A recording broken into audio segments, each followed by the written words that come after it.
ಬೇಸಿಗೆ ಆರಂಭಕ್ಕೂ ಮುನ್ನವೇ ಕುಡಿಯೋ ನೀರಿಗೆ ಹಾಹಾಕಾರ ಶುರುವಾಗಿದೆ. ಜನ ನೀರಿಗಾಗಿ ಪರಿತಪಿಸ್ತಾ ಇದ್ದಾರೆ. ನಮಗೆ ನೀರು ಕೊಡಿ ಅಂತ ಹೇಳಿ ಗ್ರಾಮ ಪಂಚಾಯಿತಿ ಬಳಿ ಪ್ರತಿಭಟನೆ ಮಾಡಿರೋದು ನೋಡಿ. ಇನ್ನು ಬೇಸಿಗೆ ಆರಂಭನೇ ಆಗಿಲ್ಲ, ಆಲ್ರೆಡಿ ಕುಡಿಯೋ ನೀರಿಗೆ ಹಾಹಾಕಾರ. ಇನ್ನು ಬೇಸಿಗೆ ಆರಂಭ ಆದ್ರೆ ಏನ್ ಗತಿ?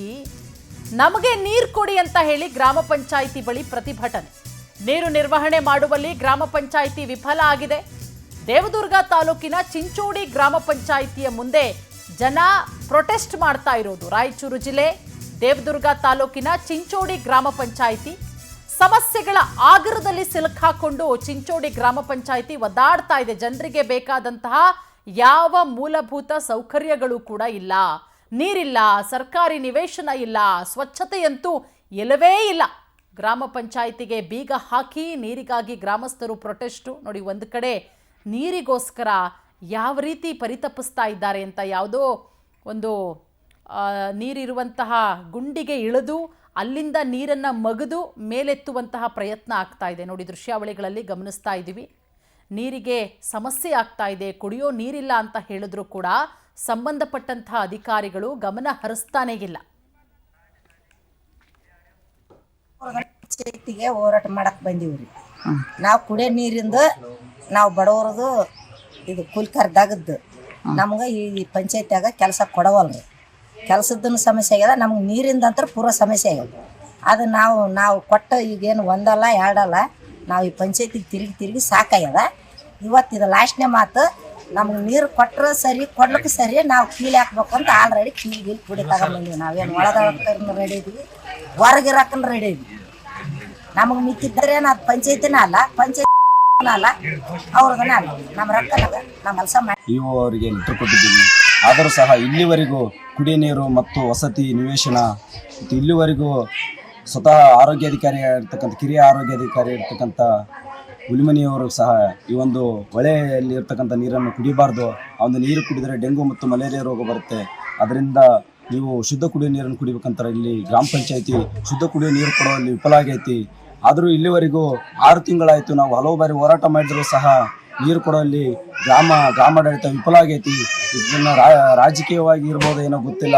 ಇವು ಅವರಿಗೆ ಲೆಟರ್ ಕೊಟ್ಟಿದ್ದೀವಿ.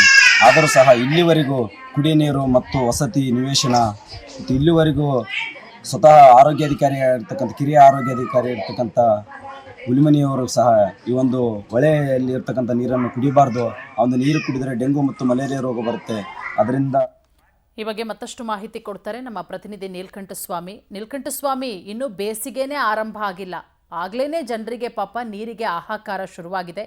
ಗ್ರಾಮ ಪಂಚಾಯಿತಿ ಅಧಿಕಾರಿಗಳು ಏನ್ ಮಾಡ್ತಾ ಇದ್ದಾರೆ? ಯಾಕೆ ಮೂಲಸೌಕರ್ಯ ಒದಗಿಸಿಲ್ಲ? ಪ್ರಮುಖವಾಗಿ ಕುಡಿಯೋ ನೀರಿನ ಸಮಸ್ಯೆ ಯಾಕೆ ತಲೆದೋರ್ತಾ ಇದೆ ಆ ಭಾಗದಲ್ಲಿ? ಏನ್ ಹೇಳ್ತಾ ಇದ್ದಾರೆ ಅಧಿಕಾರಿಗಳು? ಪೂರ್ಣಿಮಾ, ನಿಜ ಹೇಳ್ಬೇಕು ಅಂತಂದ್ರೆ ರಾಯಚೂರು ಜಿಲ್ಲೆಯನ್ನ ದೋಅಬ್ಬ ಪ್ರದೇಶ ಅಂತ ಕರಿತೀವಿ. ಕಾರಣ ಇಷ್ಟೇ, ರಾಯಚೂರು ತುಂಗಭದ್ರಾ ಮತ್ತು ಕೃಷ್ಣಾ ನದಿ ಮಧ್ಯದಲ್ಲಿ ಇರ್ತಕ್ಕಂಥ ಒಂದು ಪ್ರದೇಶ ಆಗಿರೋದ್ರಿಂದ ಇಲ್ಲಿ ದೋಅಬ್ ಪ್ರದೇಶ ಅಂತ ಕರಿತೀವಿ. ಇಲ್ಲಿ ಎಷ್ಟು ದುರಾದೃಷ್ಟ ಅಂದ್ರೆ 2 ನದಿಗಳು ರಾಯಚೂರು ಜಿಲ್ಲೆಗೆ ಇದ್ರೂ ಕೂಡ ಇಲ್ಲಿ ಕುಡಿಯುವ ನೀರು ಸರಬರಾಜು ಮಾಡುವಲ್ಲಿ ಸಂಪೂರ್ಣ ಜಿಲ್ಲಾಡಳಿತ ಮತ್ತು ಜಿಲ್ಲಾ ಪಂಚಾಯಿತಿ ವಿಫಲವಾಗಿದೆ ಅಂತ ಹೇಳಿದ್ರೆ ತಪ್ಪಾಗ್ಲಿಕ್ಕಿಲ್ಲ. ಕಾರಣ ಇಷ್ಟೇ, ಇನ್ನೂ ಬೇಸಿಗೆ ಕೂಡ ಆರಂಭವಾಗಿಲ್ಲ. ಶಿವರಾತ್ರಿ ನಂತರ ಬೇಸಿಗೆ ಆರಂಭವಾಗಬೇಕು.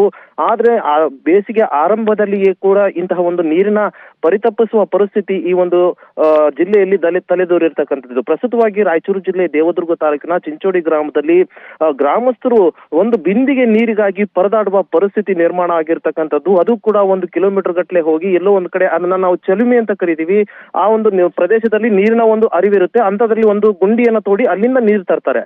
ಅದು ಎಷ್ಟರ ಮಟ್ಟಿಗೆ ಸೂಕ್ತ, ಆರೋಗ್ಯದ ಮೇಲೆ ಸಾಕಷ್ಟು ಪರಿಣಾಮ ಕೂಡ ಬೀರುತ್ತೆ. ಆದ್ರೆ ಇಲ್ಲಿ ಪಂಚಾಯತಿ ಅಧಿಕಾರಿಗಳು ಕೇವಲ ಸಂಬಳಕ್ಕಾಗಿ ಕೆಲಸ ಮಾಡ್ತಿದ್ದಾರೆ ಹೊರತು ಗ್ರಾಮ ಪಂಚಾಯತಿ ಮತ್ತು ಗ್ರಾಮಗಳಲ್ಲಿ ಇರ್ತಕ್ಕಂಥ ಸಮಸ್ಯೆಗಳನ್ನ ಈಡೇರಿಸುವಲ್ಲಿ ಯಾವುದೇ ರೀತಿಯಾಗಿ ಕೆಲಸ ಮಾಡ್ತಿಲ್ಲ ಅನ್ನೋದು ಗ್ರಾಮಸ್ಥರ ಒಂದು ಆರೋಪವಾಗಿರ್ತಕ್ಕಂಥದ್ದು.